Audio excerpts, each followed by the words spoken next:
So let's touch on the sinking of the Moskva, first of all. How significant is it? Oh, it's a big blow to the Russians. It's their flagship.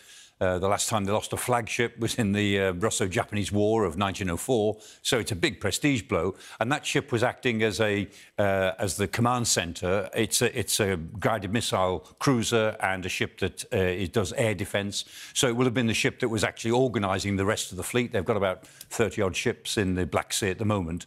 So the loss is huge prestige loss. They'll reorganise themselves, but there it is. They've got to live with it now. And does it change the likelihood of Odessa getting attacked? It's a port town that we've been discussing a lot. Well, yeah, Odessa's been safer for a while now, mainly because the ground forces have not got close enough to Odessa. They got caught at Mykolaiv and have been pushed back. So until Odessa, until a fleet could get to Odessa, went ground forces at the same time, they weren't going to achieve very much. So I think that prospect has receded a little bit. Odessa today is, I would say, a bit safer than it was yesterday. I think we've got another map to look at as well, just to talk more broadly about the Black Sea fleet as a whole and in the Sea of Azov. What are we talking about in terms of Russian forces there at the moment? Yes, I mean, they've got some pretty big elements in the Black Sea. And, of course, they've got the very important port of Sevastopol, which they seized when they seized Crimea in 2014. It's illegal, but they've got it and they're using it. It's the Black Sea port.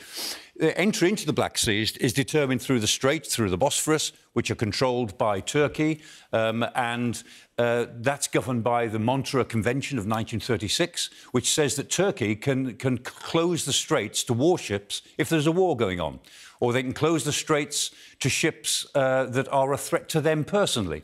And so there's a big political issue here. What will the Turks allow through, according to the 1936 Convention? What will they not? So they've said they'll allow Russian ships to leave the Black Sea, but they won't let any more go through. And there's some quite big decisions, I think, coming up, because I think NATO are getting to the point where they think they might want to put some ships into the Black Sea in order to challenge what the Russians have been doing there. Well, that would be a hugely significant step if we get to that point. And then just sum up for us what we're looking out for in the week ahead, particularly as it relates to the east and the south, and when that likely big Russian offensive starts. Yes, I mean, that big offensive is still building. It hasn't really started yet, and the Russians are still landing a lot of stuff at Berdyansk, which is about 50 miles west of Mariupol, in order to move northwards.